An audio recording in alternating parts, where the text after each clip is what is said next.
Syria হলো এমন এক শহর যেটাকে হাদিসের ভাষায় বলা হয় শাম। কি বলা হয়? শাম। বিলাদুস শাম যখন আবাদ হয়ে যাচ্ছে, ও মুসলিম উম্মার যুবকেরা, ও মুসলিম উম্মার যুবকেরা, হাদিস থেকে প্রমাণ পাওয়া যায় বিলাদুস শাম বিজয়ী হলে আস্তে আস্তে বিলাদুস শাম এবং খোরাসানের বাহিনী ফিলিস্তিনের দিকে রওনা হবে। মোল্লার দৌড় পুরো পৃথিবীতে, পুরো পৃথিবীর সবচাইতে বড় তাগুত জালেম America, Russia, Britain, France, Germany, Italy সহ সবগুলোকে পরাজিত করে মোল্লারা দেখায় দিছে মোল্লার দৌড় মসজিদ পর্যন্ত শুধু নয়, মোল্লার দৌড় পুরো পৃথিবীর সবকিছু ইসলামী শাসনের অধীনস্থ করার পর্যন্ত পৌঁছাবে ইনশাআল্লাহ। আজকে আপনাদেরকে আরেকটা সুসংবাদ দেই, সিরিয়ার যুগ যুগ ধরে চলে আসা ভয়ঙ্কর এক বিভৎস স্বৈরা শাসক,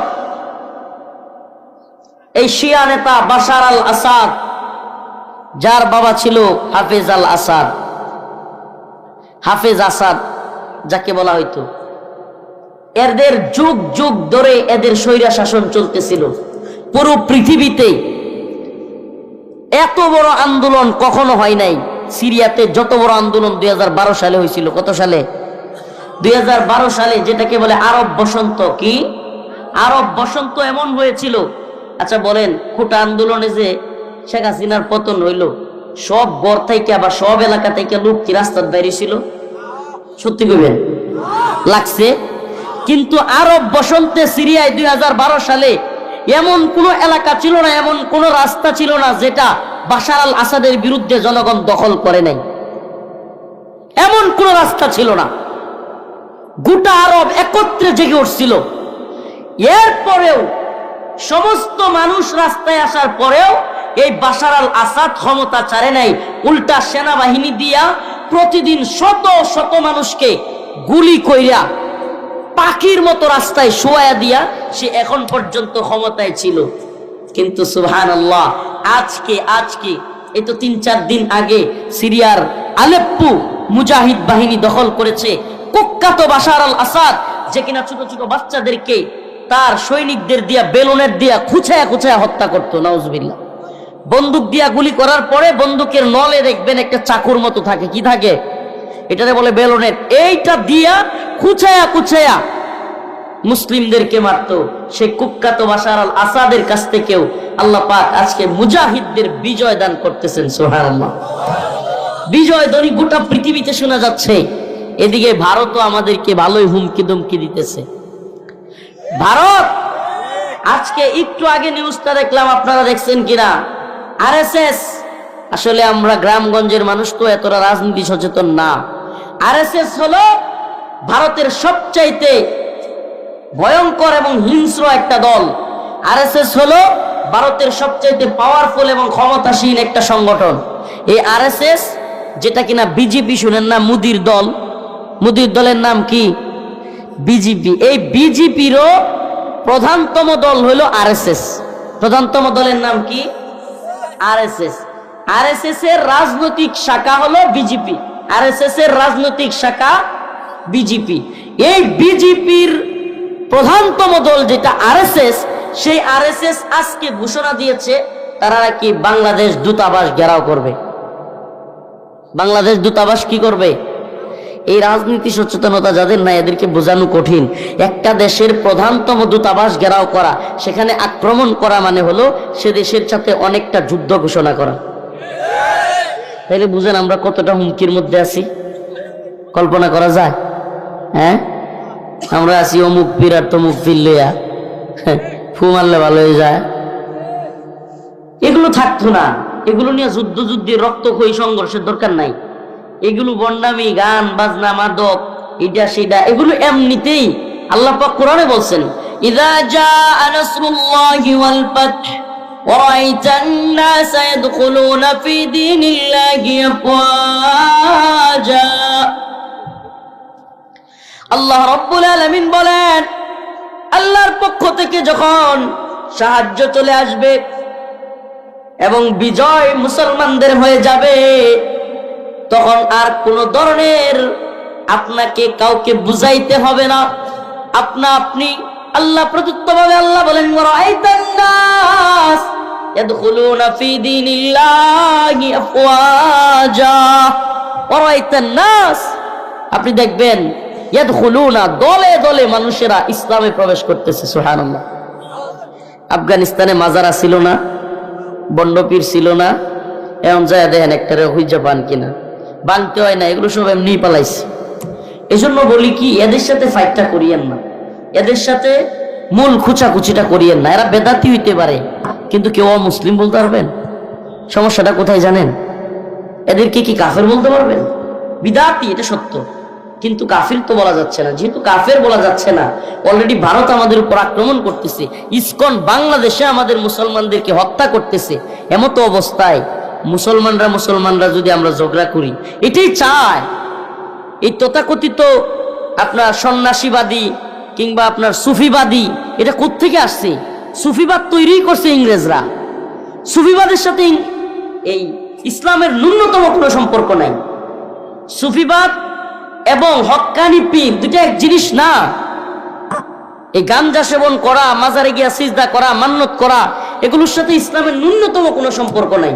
কিন্তু এখন আপনি মূল ফাইটটা যদি, আচ্ছা আপনি কর, আপনার একজন শত্রু আপনার দেহা মাত্র মেরে আলবো, কি করবো? এই কথা বুঝতে শুন না নাকি বাড়ান? কথা কন্যা করে একজনে দেহা মাত্রই মেরে আলবো।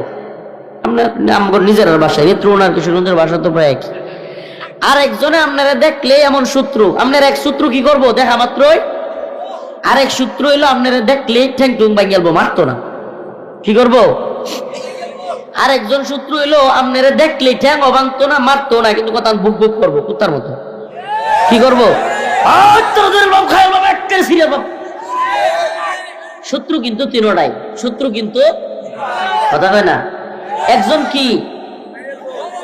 কি আরেকজন ঠ্যাং টুং, আরেকজন দম গাইব, একটু বক বক করবো। এখন আপনি কোন আপনার ফোকাস, আপনার সময় কার পিছনে ব্যয় হবে? অর্থাৎ কার থেকে বাঁচার জন্য আপনি আগে চেষ্টা করবেন? যে আপনারা ধমক দিব, যে আপনারা ঠ্যাং ভাঙবো, না আপনারা যে দেখলে মেরে ফেলবে? বুদ্ধিমান যে, সে কি করবে? কোন শত্রুর বিরুদ্ধে লাগবে? হ্যাঁ, যে মাইরে আলবো, এটা যদি আমরা কাট করে আলতার বলতে, যেটা ধমক দিব এটা এফাও ধরব। এই কথাটা বুঝাইতেছি। যে শত্রু আপনারা দেখা মাত্রই কি করব? মেরে ফেলবে, ওইটারও যদি আমরা কাট করে লাইতার, তাইলে এমনিতেই যেটা আপনারা দেখলেই গেও গেও করবো, ওহাবি এটা করবো, এটি দেখবেন এমনি হওয়া ধরবো। কথা বুঝছেন তো? আরো গভীরে যেন ধরে আছে। হ্যাঁ, আপনি তালেবানের দিকে তাকায় দেখেন, আফগানিস্তানের দিকে। আফগানিস্তানের তালেবানের নাম শুনেন নাই? শুনছেন? আচ্ছা, আমেরিকা কিংবা ফ্রান্স, ব্রিটেন, জার্মানি, রাশিয়া, এদের সৈন্য কি তালেবানের চাইতে কম ছিল না বেশি? সৈন্য সংখ্যা কম না বেশি? এরপরে কামান কম ছিল না বেশি? বিমান কম ছিল না বেশি? যারা একটুও খবরাখবর রাখেন, আমেরিকা, রাশিয়া, এরপরে জাপান, জার্মানি, ফ্রান্স, ইতালি, অনেকগুলো রাষ্ট্র একত্রিত হয়ে আফগানিস্তানে হামলা করেছিল। এদের সৈন্যবাহিনী, এদের বিমান, কামান, ট্যাঙ্ক, যুদ্ধ জাহাজ, সাবমেরিন, কোনোটাই তালেবানের চাইতে কম ছিল না বেশি ছিল? সবকিছু বেশি থাকার পরেও জিতছে কারা, হারছে কারা? সুবহানাল্লাহ। জিতছে কারা, হারছে কারা? আমেরিকা এবং নেটো। কেন কন্ত? সুবহানাল্লাহ। একটাই কারণ, আমাদের কাছে কামান কম, বিমান কম, জঙ্গি যুদ্ধ জাহাজ কম, সাবমেরিন কম, অস্ত্র কম, কিন্তু একটা অস্ত্র আছে, এটা হলো ঈমানের অস্ত্র। কিসের অস্ত্র? যারা লড়তে জানে, মরতে ভয় করে না। সুবহানাল্লাহ। যারা কি করে? লড়তে জানে, মরতে ভয় করে না। প্রিয় হাজিরিন, আব্দুল্লাহ ইবনে আব্বাসের ঘটনা বলতেছিলাম। আব্দুল্লাহ ইবনে আব্বাস বলেন, আমারে নেওয়ার কারণে তারা খুব কষ্ট পাইতো, মাঝে মাঝে কেউ বইলেই বসতো। একদিন একজন বলতেছে যে, আপনি ইয়া ওমর, আপনি ছোট্ট ছেলেটাকে আমাদের মুরব্বীদের মজমায় কেন নিয়ে আসেন? আব্দুল্লাহ ইবনে আব্বাস রাদিয়াল্লাহু আনহুকে হযরত ওমর ডাকলেন। ডাকার পরে সবার সামনে একটা প্রশ্ন করলেন, আচ্ছা, এই যে সূরাটা নাজিল হয়েছে, সূরাতুন নাসর, ইযা জাআ নাসরুল্লাহি ওয়াল ফাতহ ورأيت الناس يدخلون في دين الله أفواجا فسبح بحمد ربك واستغفره إنه كان توابا। এই সূরার মধ্যে আল্লাহ পাক কি বুঝাইছেন এটা একটু বলেন তো আপনারা। আপনাদেরকে আমি প্রশ্ন করি নাই, প্রশ্নটা করেছেন হযরত ওমর রাদিয়াল্লাহু আনহু। কে? হযরত ওমর রাদিয়াল্লাহু আনহু। কাদেরকে করেছেন? কোন সাহাবীদেরকে? প্রশ্ন করতেছি কেন জানেন? তাইলে না আলোচনার মাঝে থাকা যায়, নাইলে কিন্তু ঘুমায় যাবেন, আর নাইলে বই বই বাদাম খাইবেন আর ওয়াজ শুনবেন না।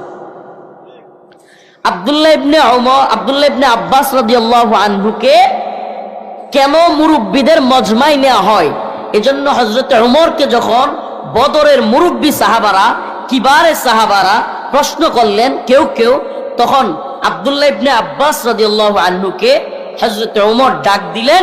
ডাক দিয়া মুরব্বীদেরকে সহ সবাইকে প্রশ্ন করলেন, আচ্ছা বলেন তো আল্লাহ পাক এই সূরা নাযিল করে কি বুঝাইতে চাইলেন? অনেকে উত্তর দিলেন যে আল্লাহ পাক বুঝাইলেন যখন বিজয় আসবে তখন তো সবাই দলে দলে মুসলমান হবে, এটাই তো বুঝাইছেন, আমরা তো এটাই জানি। অন্য আরেকজন বললেন, আমরা যতটুকু বুঝি আল্লাহ পাক প্রশংসা করার কথা বলতেছেন, আল্লাহর কাছে ক্ষমা চাওয়ার কথা বলতেছেন, যেহেতু বলেছেন ওয়াস্তাগফির, এগুলোই আমরা বুঝি।